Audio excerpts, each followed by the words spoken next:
YouTube, it is me again, your favorite Texas trucker.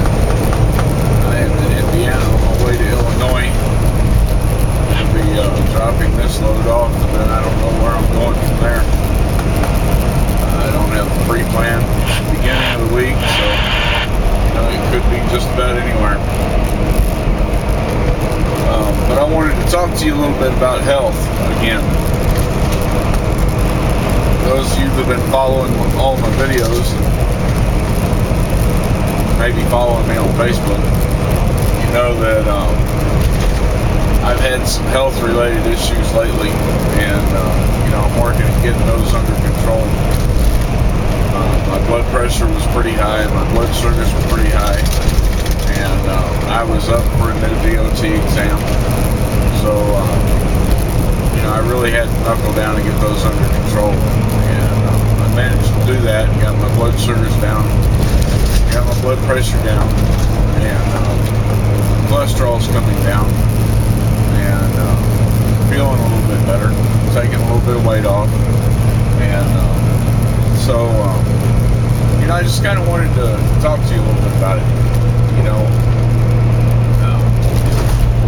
The FMCSA is coming down pretty hard on health-related issues for truck drivers, and it's not expected to lighten up. It's expected to get even more difficult for drivers to be able to pass their DOT physicals if they're not in good health. Just this last couple of months, I have read about 5 different truck drivers that have been found dead from natural causes inside their vehicles, and it's a pretty sad story. When you read about a fellow truck driver passing away out on the road, and I'm not even going to try to guess on what natural causes themselves were. I don't know if they were in poor health, or I don't know if they were in need of lifestyle changes or anything like that. I'm not even fixing to try to guess on the matter. I just know that there's an increasing number of drivers that are being found dead in their vehicles for natural related causes. In America, we're not taught to eat good. We're taught to eat really bad. We eat a lot of fried foods, fried or French fries, and fried chicken, and chicken fried steak, and fried fish, and onion rings, and fried okra, and everything. Our diet just consists of fried foods. The Texas State Fair is notorious for frying anything you can fry.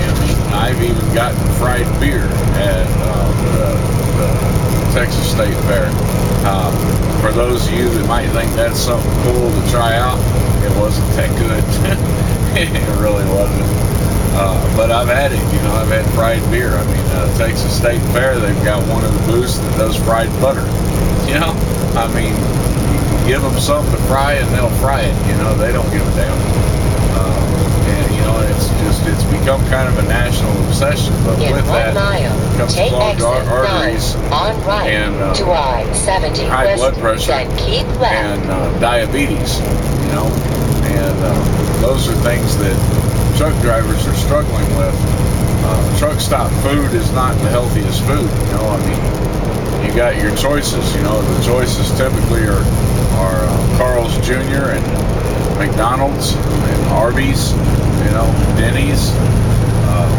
You got Country Pride restaurants, and everybody, raves about Country Pride. Like they're just the best thing there. Most of the shit they're serving is not healthy. They just don't have healthy options out there for us. Subway's about the healthiest thing that you can get, but it's all processed meats, high in sodium, and a shitload of bread that you really don't need to eat. On right, then keep left. So we don't live a really healthy lifestyle, and because of that, we're out here on the road, and we eat worse and worse, and our health begins to decline so gradually that we don't often see the warning signs of it. I-70 West. One day you're feeling all right, the next day you're not. And you go to the doctor trying to find out what's wrong, and it turns out that you're on the verge of having a stroke or on the verge of being in a diabetic coma. The food that you eat has played hell with your arteries. It's not a good situation. And as drivers out here, we need to take control. I mean, let's be honest, we don't have a real strenuously physical job. We spend most of our time sitting in the driver's seat, going from point A to point B. In the dry van division where I'm at, the hardest thing you're going to do physically is, hook up to a trailer and drop a trailer, and climb up into the back of it to sweep the damn thing out. Reefer drivers aren't much better, unless they're responsible for all their unloads, and then they may get a little bit of work during the day. The guys that drive various flatbeds work harder than any of us, but even then they spend a lot of their time in the driver's seat, a lot more of their time in the driver's seat than they do, in doing physical labor. We live a sedentary lifestyle, meaning that we don't have a lot of physical activity in it. And, the biggest amount of exercise that we typically get during the day is when we stop at a truck stop. Most of them are small enough that you ain't got to walk very far. So, we really need to take control of our lives, and take control of our weight.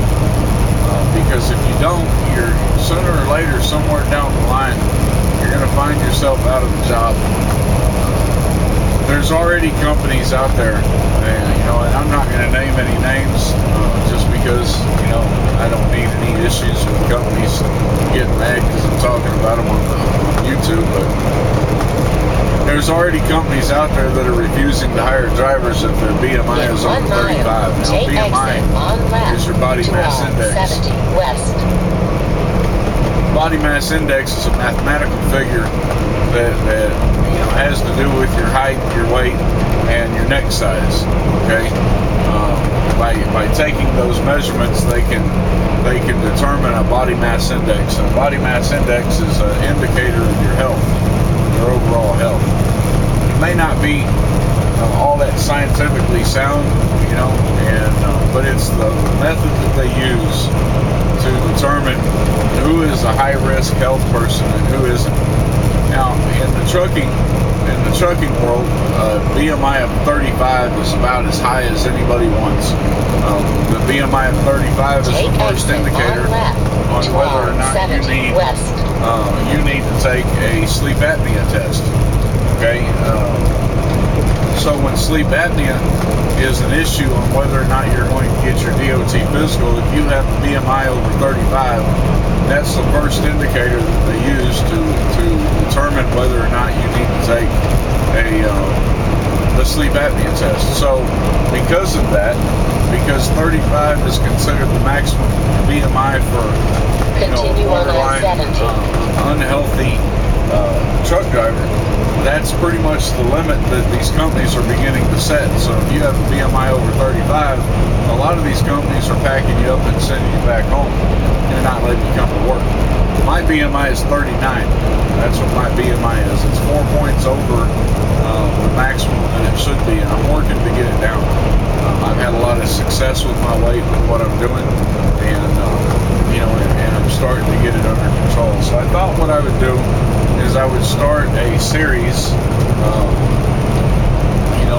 videos, specifically geared towards truck drivers, but not only geared towards truck drivers. It can be used by anybody who is interested in getting their weight down. You go to a doctor and they tell you that you're morbidly obese, that tells you that you need to do something. You need to make some changes in your life. Where we are, some of it may be genetics, some of it may be, issues that we don't have a lot of control over at this point. but most of it is because, you know, we made bad choices. We've made bad choices. We've established bad habits. And to break that cycle, we're going to have to break that cycle of bad habits. So, you know, if you're interested, and if this is something that you think might be beneficial, I am going to start a series of videos on healthy living in the truck, or as healthy as possible. Okay, now I got a couple disclaimers. First of which is that I'm not a exercise guru. As you can tell, if I was an exercise guru, I probably wouldn't be in the condition that I'm in right now. But I'm forcing myself to do some things, and the things that I'm forcing myself to do are healthy. So, you know, I'll be telling you some of the things that I do. You can adopt some of these things yourself. They don't take a lot of time. They're not going to take a lot out of your day. They will demand a little bit of commitment if you're willing to do it. All right. Another thing is that I'm not a nutritionist. Okay. I haven't gone to school to become a nutritionist, but I love to cook. I've loved to cook all my life. I've cooked all my life, right? And I study food, so I know what food is good for you and what food is bad for you. Some of the food that's good for you I don't particularly like, and some of the food that's bad for you I like a little bit too much.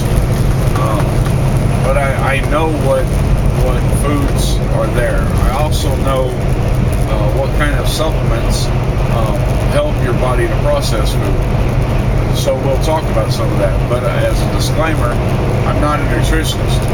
Okay, double check the things that I tell you. Double check the things that I suggest. I suggest them because I've done a lot of practice. I've been dealing with weight-related issues for over 20 years now. I got up to 361 pounds about 5 or 6 years ago when I was first diagnosed as a diabetic, and I took control of my life. I changed my whole eating lifestyle. I began cooking my own foods. You know, I took control of what I ate, and I began to do some exercising. And I went from 361 pounds down to 254 pounds. For some reason I quit, you know, and I don't have an excuse for it. I don't have an excuse for it. I don't have a reason for it. I don't know. I just quit. One day I quit. And I got back up to 351 pounds. I gained 100 pounds back. Almost 100 pounds. 3 pounds short of 100 pounds. So I gained 97 pounds back. When I first became a truck driver, I weighed 351 pounds. Over the last 6 months, give or take a little bit, I have dropped down to 298 pounds. So I've lost 53 pounds in the last 6 months. That's almost 10 pounds a month. About 8 pounds a month is about what it comes down to, is what I've lost. Now, it's not a great loss, and it's certainly not as good as the first time I did this. But I'm also not exercising as strenuously as I did the last time, and I honestly only put forth a concerted effort to control my weight only a couple of months ago. So you know, the weight loss has been attributed to the fact that I just simply don't eat very much. But becoming healthy again has been contributed to taking control of what I eat and eating healthy, or as healthy as is possible out here. So, you know, if you're interested in that, if this is something that catches your attention, if this is something that you think might be beneficial, then what I'll do is I'll create a couple of videos, and I'll start doing a few videos that cover supplements. I'll start doing a few videos that cover you know, food and a new message has arrived. You know, and stuff like that. So anyway, I just wanted to bring this to your attention. You know, tell you that this is one of the things that I'm looking towards. And you know, if you're interested, by all means, let me know. If I don't get any interest out of it, you then I may not do as many of them as I'm planning on doing. So, just let me know what you think. We're going to be talking a lot, during this video series about cooking in the truck, the type of things that you might need in the truck, the type of foods that you might buy for the truck, and so on and so forth. So, give me your input, and we'll catch you the next time around. Peace out.